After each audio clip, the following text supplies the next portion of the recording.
இந்த பதிவை கேட்டுக்கொண்டிருக்கும் நல்ல உள்ளங்களுக்கு உங்கள் சுவாமிநாதன் ஜோதிடரின் அன்பான வணக்கங்கள். இன்றைக்கு நம்ம யூடியூப் சேனலில் புரட்டாசி மாதத்தில் அப்படி என்ன ஸ்பெஷல் என்ற தலைப்பில் ஒரு முக்கியமான பதிவு எடுத்துகிட்டு வந்திருக்கேன். மக்களை பதிவுக்குள்ளே போகிறதுக்கு முன்னாடி நம்ம யூடியூப் சேனலை யாரெல்லாம் சப்ஸ்கிரைப் பண்ணலையோ சப்ஸ்கிரைப் பண்ணுங்க, ஷேர் பண்ணுங்க, லைக் பண்ணுங்க. இப்போ பதிவுக்குள்ளே போயிடலாம்.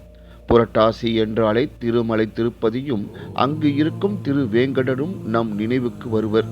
புரட்டாசி மாத புனித மாதமாக இருப்பதாலும் பெருமாளுக்கு உகந்த மாதமாக இருப்பதாலும் வைணவ கோவில்களில் சிறப்பு பூஜைகள் நடத்தப்படும்.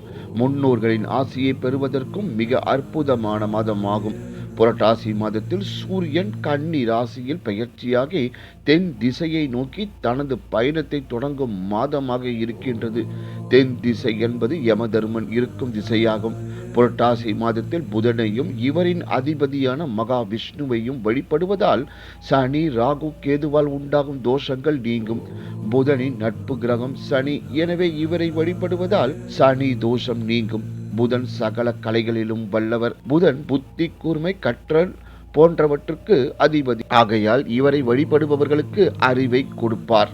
புரட்டாசி மாதத்தில் செய்ய வேண்டியவை: பெருமாள் வழிபாடு, நவராத்திரி பூஜை. இந்த மாதத்தில் வரும் நவராத்திரியின் கடைசி நாளான விஜயதசமியில் குழந்தைகளுக்கு புதிதாக கல்வி கற்றுக்கொள்ள தொடங்குவது சிறந்தது.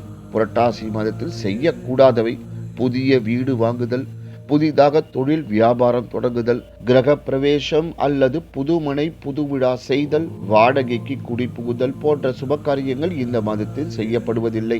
அதே போல புரட்டாசி வெள்ளிக்கிழமைகளில் மகாலட்சுமியை நினைத்து சர்க்கரை பொங்கல் நைவேத்தியம் செய்து வழிபடுவதும் மகாலட்சுமி சோஸ்திரம் பாராயணம் செய்து வழிபடுவதும் விசேஷமானது. நீண்ட காலமான கடன் தொல்லையிலிருந்து விடுபட மகாலட்சுமி வழிபாடு சிறந்தது. குறிப்பாக புரட்டாசி வெள்ளிக்கிழமைகளில் மகாலட்சுமியை வழிபடுவதால் சகல சௌபாக்கியங்கள் கிடைக்கும். புரட்டாசி பௌர்ணமி அன்று அம்பாளை பிரம்மன், விஷ்ணு, இந்திரன் முதலியோர் போற்றி துதித்தனர். அதன் விளைவாக குளிர்ச்சியான ஒளி பொருந்திய முகத்துடன் பௌர்ணமியில் சாந்த சொரூபிணியாக அன்னை காட்சியளித்தாள்.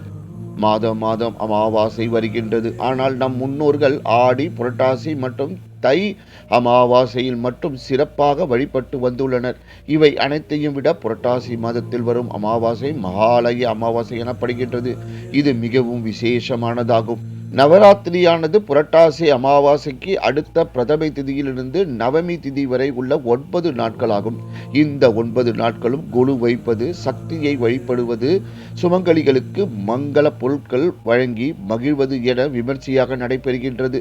நவராத்திரி பண்டிகையின் முக்கிய விழாவாக ஆயுத பூஜை, சரஸ்வதி பூஜை, விஜயதசமி கொண்டாடப்படுகின்றது. கல்விக்கு உரிய சரஸ்வதி தேவியையும், செல்வத்துக்கு உரிய லட்சுமி தேவியையும், வீரத்துக்கு உரிய பார்வதி தேவியையும் போற்றி வணங்கும் பண்டிகையாக நவராத்திரி கொண்டாடப்படுகின்றது. கல்வியும் நாம் செய்யும் தொழிலுமே நம்மை வாழ வைக்கும் தெய்வங்கள் என்பதை உணர்ந்து அவற்றை கடவுளாக கருதி வழிபடுவதே இதன் ஐதீகம். நவராத்திரி பண்டிகை நாளில் 9 நாட்களும் பூஜை செய்ய இயலாதவர்கள் ஆயுத பூஜை, சரஸ்வதி பூஜை, விஜயதசமி நாளை பூஜை செய்து வணங்குவது மிகவும் சிறப்பான பலன்களை தரும் என்று கூறி இந்த சிறப்பான ஆன்மீக பதிவை நிறைவு செய்கிறேன். நன்றி, வணக்கம், வாழ்க வளமுடன்.